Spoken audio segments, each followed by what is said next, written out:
भारत रत्न भूपेन हजारिका ने अपने एक प्रसिद्ध गीत में महाबाहु ब्रह्मपुत्र महामिलनोर तीर्थ इस भाव के साथ इसकी महिमा का गान किया है। यह ब्रह्मपुत्र और इसके तट के लोगों के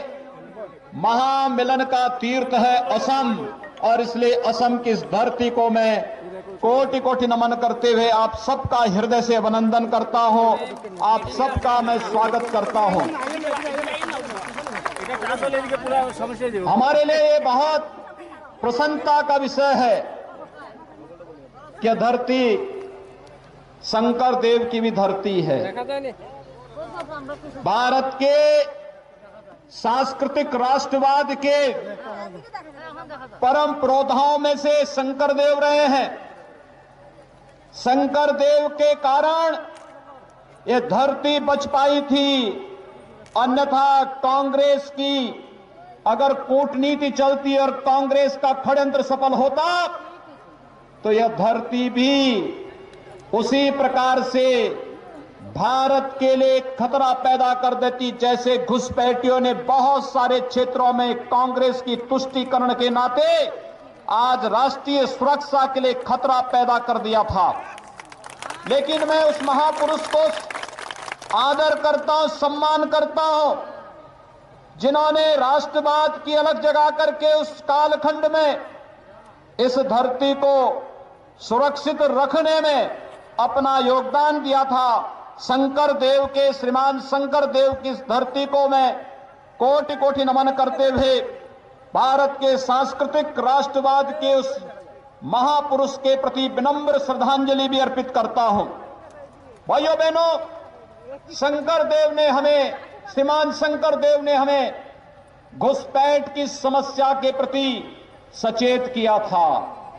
और इसीलिए कांग्रेस शंकर देव को कभी बर्दाश्त नहीं कर पाई, क्योंकि कांग्रेस की नीति विकास नहीं,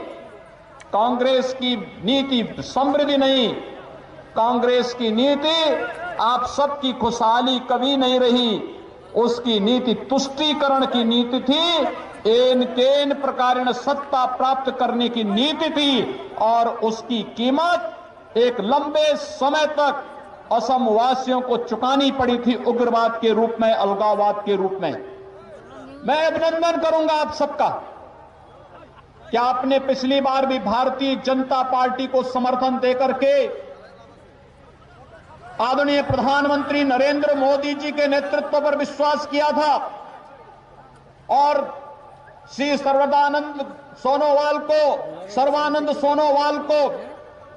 असम का मुख्यमंत्री बनाया। और आज एक बार फिर से मैं आपका आह्वान करने के लिए आया हूं।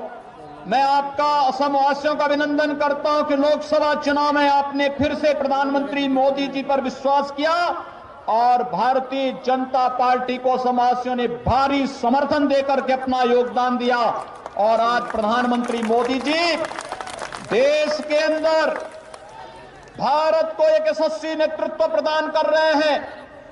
आपने देखा होगा मोदी जी की नीतियों में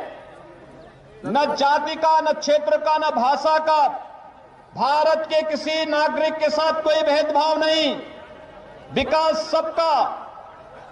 सबका साथ, सबका विकास, सबका विश्वास के भाव के साथ सरकार कार्य कर रही है। लेकिन तुष्टीकरण किसी का नहीं, इस भाव के साथ कार्य करने की भारतीय जनता पार्टी की, मोदी जी के नेतृत्व की सरकार का यह कार्य आज भारत को विकास की एक नई ऊंचाइयों पर पहुंचा रहा है। भाइयों बहनों, हमारा पूर्वोत्तर भारत विकास की आस देखता रहता था। पूर्वोत्तर भारत का अपेक्षित विकास नहीं हो पाता था, क्योंकि सरकार के एजेंडे में, पिछली सरकारों के एजेंडे में कभी पूर्वोत्तर भारत नहीं था। लेकिन प्रधानमंत्री मोदी जी ने लुक ईस्ट नीति को ही लागू नहीं किया, बल्कि लुक एक्ट ईस्ट नीति के तहत प्रत्येक मंत्री के लिए बाध्यकारी क्या, वो सप्ताह में एक दिन कम से कम वह पूर्वोत्तर के राज्यों में बिताएगा और अपने विभाग की, अपने मंत्रालय की नीतियों की समीक्षा करेगा, जमीन पर जाएगा, गरीबों को शासन की योजनाओं का लाभ कितना मिल रहा है और नागरिकों को कितना मिल रहा है, इसका अवलोकन करेगा और फिर उसकी स्वयं समीक्षा प्रधानमंत्री मोदी जी के द्वारा किया जा रहा है। आज उसका परिणाम असम समेत पूरा पूर्वोत्तर भारत अष्ट सिद्धि के रूप में 8 राज्य विकास की जिन नई ऊंचाइयों को छूते हुए दिखाई दे रहे हैं, ये सचमुच अभिनंदनीय है। मैं प्रधानमंत्री मोदी जी का इसके लिए हृदय से अभिनंदन करता हूं, उनका स्वागत करता हूं।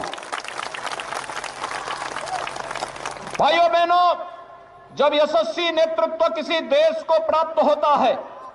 तो हर एक क्षेत्र में देश को यशस्वी नेतृत्व प्रदान करता है। विगत 1 वर्ष पूरी दुनिया के लिए, पूरे भारत के लिए कोरोना की महामारी के रहे हैं। आपने देखा होगा कोरोना महामारी के कारण प्रधानमंत्री मोदी जी के नेतृत्व में जो पूरे देश के अंदर एक विश्वास जागृत हुआ, गरीबों को मुफ्त में खाद्यान्न उपलब्ध कराना प्रधानमंत्री कल्याण गरीब पैकेज के माध्यम से, और आत्मनिर्भर भारत की जिस परिकल्पना को साकार किया है प्रधानमंत्री मोदी जी ने, आज वह एक नए असम के सबसे सक्रिय Hindi digital media rice plus की खबरें अपने व्हाट्सएप पर नियमित तौर से पाने के लिए 8882276606 पर स्टार्ट लिखकर भेजें। आप हमारे Facebook page rice plus live को लाइक कर भी हमारी खबरें पा सकते हैं।